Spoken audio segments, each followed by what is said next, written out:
سردیوں کی صبح تھی، اس کی ضد تھی کہ ملنے آؤ مجھے، تمہیں قریب سے دیکھنا ہے۔ فون پہ عام سی لڑکی بات چیت کرنے والی اس لڑکی کو کبھی میں نے اتنا سیریس نہیں لیا تھا، مگر میں اس دن فری تھا تو سوچا کہ اس کی ضد ہی پوری کر دیتے ہیں اور دیکھ لیتے ہیں کہ کون ہے وہ جو بس آواز سن کر ہی محبت کے دعوے کر رہی ہے۔ ملنے کی جگہ اس نے مندرہ سٹاپ سلیکٹ کی اور میں وہاں پہنچ گیا۔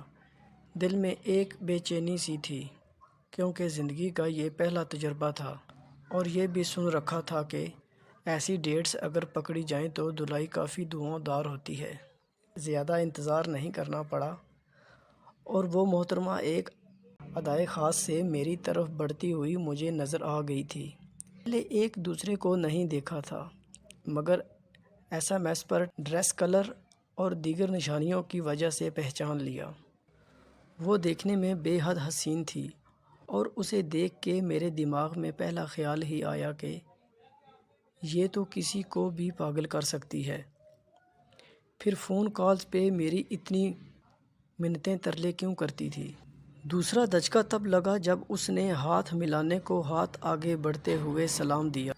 سچ میرا کسی لڑکی سے ہاتھ ملانے کا یہ پہلا تجربہ تھا اور اس وجہ سے میرا ہاتھ تھوڑا کانپ بھی رہا تھا، جسے اس نے محسوس کر لیا اور ایک زوردار قہقہ لگا کر بولی، کمینے فون پہ تو بڑی بڑی باتیں کرتا ہے، اب کیا کانپ رہا ہے؟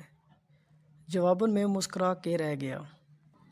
دوستو، میں وہ فیلنگز الفاظ میں نہیں لکھ سکتا جو اسے دیکھ کر میرے دل میں امڑ رہے تھے۔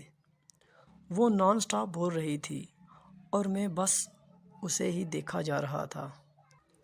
حسن کا ایک مکمل مجسمہ تھی وہ۔ قدرت نے فرصت کے لمحات میں اس پری کو تراشا تھا۔ میں اندر ہی اندر خود کو ڈانٹ رہا تھا کہ اتنی حسین لڑکی کو آج تک اگنور کرتے ہوئے آیا ہوں۔ جب اسے احساس ہوا کہ میں تو کہیں اور ہی سوچوں میں ڈوبا اس کو بولتے ہی دیکھ رہا ہوں، تو اس نے ایک دفعہ پھر میرا ہاتھ پکڑا اور بولی، چلو چل کے کچھ کھا پی لیتے ہیں، شاید پھر تم کبھی ہاتھ نہ آؤ۔ اب دوستو سین یہ تھا کہ وہ سرے بازار میرا ہاتھ پکڑ کے مجھے لیڈ کر رہی تھی اور میں اس کی اس قدر دیدہ دلیری پہ حیران تھا۔ مجھے آتا جاتا ہر بندہ اس کا ماما چاچا لگ رہا تھا جو خونخوار نظروں سے ہمیں ہی دیکھ رہا ہو۔ آخر کار میں نے ہاتھ کھینچ کے اسے بول دیا کہ پلیز ہاتھ چھوڑ دو، لوگ کیا سوچیں گے؟ اور وہ ایک دم مڑی اور میری شرٹ کے کالر کو پکڑ کے جھٹکے سے بولی، واہ واہ میرے شیرا، مرد ہو کے ڈر رہا ہے، میں لڑکی ہو کے نہیں ڈر رہی، اور تیرا ہاتھ میں نے چھوڑنے کے لیے نہیں پکڑا۔ بس اس کی یہ ادا جان لیوا تھی۔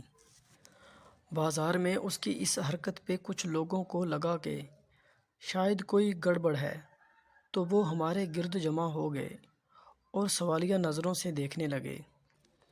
مگر اس نے کمال انداز میں انہیں بھی بول دیا کہ کیا دیکھ رہے ہیں آپ لوگ، ہمارا کوئی گرل فرینڈ بوائے فرینڈ والا چکر نہیں، دس از مائی فیوچر ہسبینڈ۔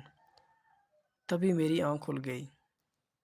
دوستو، اگر آپ کو یہ میری سٹوری اچھی لگی ہو تو میرے چینل کو سبسکرائب اور لائک شیئر کرنا نہ بھولیے گا۔ تب تک کے لیے اللہ حافظ۔